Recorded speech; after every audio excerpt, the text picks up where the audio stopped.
Orangnya peramah dan mudah didekati. Bila sudah mesra, beliau akan menghampiri kita dan berbual dan terkadang menunjukkan di handfonnya berita terkini perkembangan politik di Malaysia. Lagaknya seolah-olah masih menjawat jawatan senator. Yang berhormat Senator Tuan Haji Hassan bin Abdullah. Seorang yang berdedikasi dan tekun menjalankan tugas walaupun tidak mempunyai pendidikan tinggi. Beliau dari kaum Semelai. Berusia 78 tahun, berasal dari Berak, Pahang. Memeluk Islam ketika berusia setengah dekad. Bekas senator ini telah bersara tahun 1990 dan kini banyak masa berada di masjid. Kalau tidak uzur susuk ini setiap waktu bersolat berjemaah. Kalau bercerita bab bersedekah, tangan kiri tidak sedar apa tangan kanan sumbangkan. Itulah Pak Haji Hassan, mewakili suara orang asli di Parlimen. Beliau boleh berbangga kerana suaranya di Parlimen didengari pemimpin. Kemudahan asas seperti jalan raya, bekalan air, elektrik dan tanah orang asli sudah digazetkan dan sempurna. Hassan Nam dari Tasik Berak, ke kerusi senator. Senator Hassan bin Nam merupakan orang asli kedua dilantik sebagai ahli Dewan Negara Senator yang mewakili masyarakat orang asli di Semenanjung Malaysia. Ahli Dewan Negara yang pertama kali dilantik ialah Pangku Hamid Pandak Jalil dari kaum Semai. Dedikasi dalam menjalankan tugas menjadi prinsip hidup bagi YB Senator Hassan bin Nam. Beliau mengamalkan pegangan hidupnya itu sejak kanak-kanak lagi, iaitu sewaktu beliau belum tahu menyebut dan mengenali istilah dedikasi itu sendiri. Usaha yang gigih dan tekun dengan apa saja tugas yang dilakukan, akan membawa kejayaan dalam hidup kita. Begitulah keyakinan senator berusia 51 tahun, kini hampir 77 tahun ini yang baru memeluk agama Islam lebih setahun yang lalu. Dari pegangan hidup itulah yang menjadi titik tolak kepadanya mencapai kejayaan.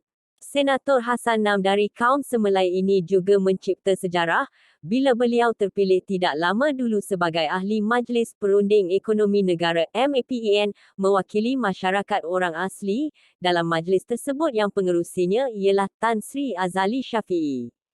Menyingkap latar belakang kehidupannya, beliau bukanlah seorang yang berpelajaran tinggi. Sama seperti kebanyakan kanak-kanak masyarakat orang asli, Senator Hassan Nam hanya mampu menamatkan pelajarannya sampai darjah 5, Sekolah Pos Iskandar, di Tasik Berak, Pahang.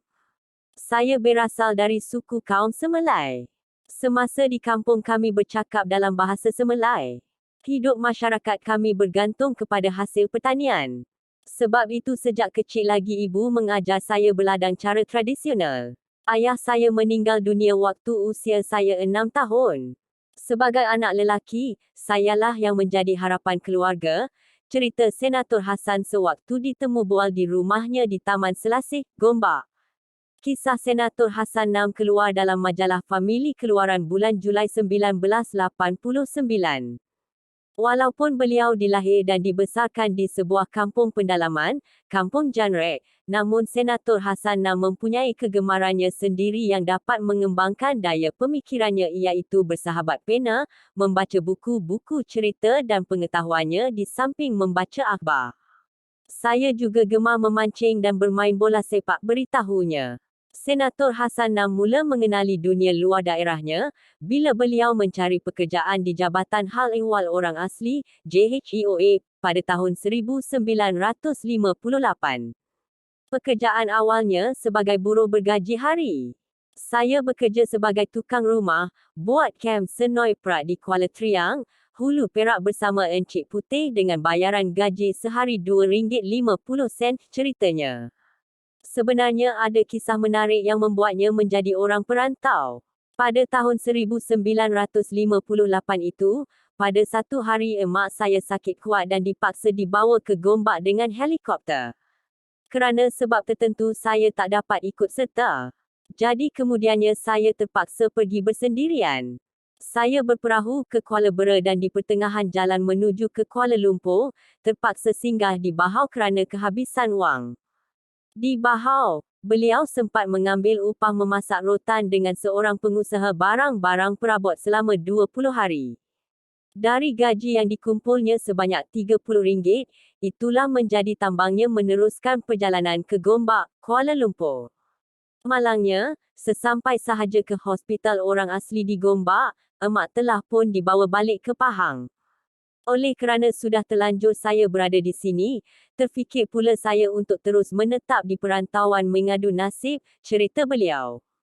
Berkhidmat. Dari pekerjaan awalnya sebagai tukang buat rumah, pada awal tahun 1959, beliau bernasib baik mendapat pekerjaan sebagai field staff mengikut askar Senoi Perak. Tugasnya sebagai voice operator wireless set dan kerja-kerja operasi di Pahang Operation of Seladang dan tahun 1960 mengikut operasi di Perak Operation of Bamboo. Sewaktu berkhidmat dengan Senoi Perak itulah beliau pernah mengikuti perbarisan tamat darurat pada tahun 1960, berjalan kaki perbarisan dari Lake Garden hingga ke Jalan Ipoh, Kuala Lumpur. Pada bulan Mei 1961, beliau beralih tugas ke bahagian perubatan di Hospital JHEOA, Gombak dan terus mengikuti kursus asas perubatan selama 6 bulan di Hospital Besar Kuala Lipis, Pahang. Setelah tamat kursus, beliau dihantar bertugas di pendalaman di Pos Kemar, Gerik, Perak untuk memberi khidmat rawatan perubatan selama 3 bulan. Pada awal tahun 1962, saya telah dinaikkan pangkat ke jawatan pegawai luar tingkat biasa bahagian perubatan, bertugas di Hospital JHEOA Gombak dan di samping itu saya pernah ditugaskan juga di pos pendalaman dalam masa posting, cerita Senator Hassan Nam. Antara tempat-tempat yang beliau pernah berkhidmat ialah Pos Brok, Ulu Kelantan 1962 hingga 1963 dan di Pos Bukit Serut Sungai Keratong, Rompin, Pahang 1963 hingga 1965. Awal bulan Mei 1965 hingga 1975 saya telah ditugaskan mengetuai unit X-ray bergerak untuk menghapuskan penyakit TB khasnya di kalangan masyarakat orang asli di Semenanjung Malaysia, iaitu tugas melawat mengembara dengan unit X-ray ke perkampungan orang asli sama ada melalui jalan raya dan udara dengan helikopter, beritahu beliau lagi. Memang sehingga ini terdapat anak-anak orang asli yang ada memegang jawatan yang baik dengan kerajaan atau swasta, tapi bilangannya tidak ramai. Apa yang penting dan menjadi matlamat saya, ialah untuk menimbulkan kesedaran di kalangan masyarakat orang asli betapa pentingnya pelajaran untuk mengejar kemajuan hidup. Dalam tempoh 10 tahun itulah, Senator Hassan Nam menimba pengalaman mengalami pelbagai masalah masyarakat hampir seluruh perkampungan orang asli di Semenanjung Malaysia. Bintangnya dalam kerjaya semakin cerah, bila pada tahun 1975 beliau dinaikkan pangkat ke jawatan pegawai luar kanan bahagian pentadbiran dan dalam waktu yang sama ditukar bertugas sebagai pegawai pentadbiran kawasan pusat perubatan hospital dan perumahan JHEOA di Batu Kef 11/1/2 Gombak hingga 1983. Tanggungjawab saya waktu itu dianggap sebagai jawatan penolong pengarah, katanya sambil tersenyum. Pada pertengahan tahun 1983 beliau ditukarkan semula ke bahagian perubatan bertugas sebagai pegawai pembelian perubatan Hospital JHEOA Gombak. Dari pengalaman yang telah dilaluinya, sesuai dengan kewibawaannya sebagai ahli Dewan Negara, Senator Hassan Nam amat menyedari banyak masalah yang dihadapi oleh masyarakat yang diwakilinya. Atas hasrat itulah beliau berazam untuk melaksanakan tanggungjawabnya sebaik mungkin untuk memajukan kehidupan masyarakat orang asli. Memang sehingga ini terdapat anak-anak orang asli yang ada memegang jawatan yang baik dengan kerajaan atau swasta, tapi bilangannya tidak ramai. Apa yang penting dan menjadi matlamat saya, ialah untuk menimbulkan kesedaran di kalangan masyarakat orang asli betapa pentingnya pelajaran untuk mengejar kemajuan hidup, begitulah hasratnya. Beliau sendiri mempraktikkan apa yang dikatakannya. Anak sulungnya, Habibah, menuntut di ITM dalam jurusan perakaunan, Rosita, menuntut tingkatan 6 aliran sains sementara anak ketiganya Mosonye, terus melanjutkan pelajarannya selepas keputusan peperiksaan SPM. Anak bongsunya pula, Manijam sedang menuntut tingkatan 1. Senator Hassan Nam mendirikan rumah tangga dengan isterinya, Mulat 24 tahun lalu sewaktu beliau di Bukit Ibam. Entahlah, tak pernah terlintas satu hari nanti saya akan berkahwin dengan suku kaum asli yang lain. Isteri saya adalah suku kaum Jakun, beritahu beliau. Sebagai seorang yang gemar aktif dalam masyarakat, Senator Hassan Nam mula melibatkan dirinya dalam politik setempat pada tahun 1971 sebagai ahli UMNO cawangan Batu 12, Gombak. Dari seorang ahli biasa, beliau berjaya melangkah tahap demi tahap dari peringkat cawangan hingga ke peringkat bahagian di setapak dan kemudiannya selayang. Beliau juga pernah terpilih sebagai perwakilan ke Perhimpunan Agung UMNO iaitu pada tahun 1974 dan 1977.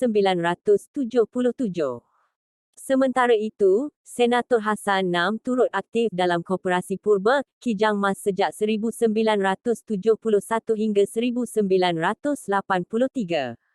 Dari menjadi ahli biasa, beliau dilantik sebagai pemangku pengurus besar Koperasi Kijang Mas 1982 hingga 1983.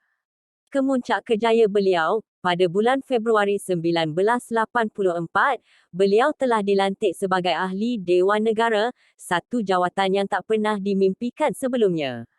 Bagi diri Senator Hassan Nam, mengingatkan zaman kanak-kanaknya yang hidup di pendalaman, dengan pelajaran yang terbatas, tidak terlintas dalam angan-angan untuk mendapat gelaran yang berhormat.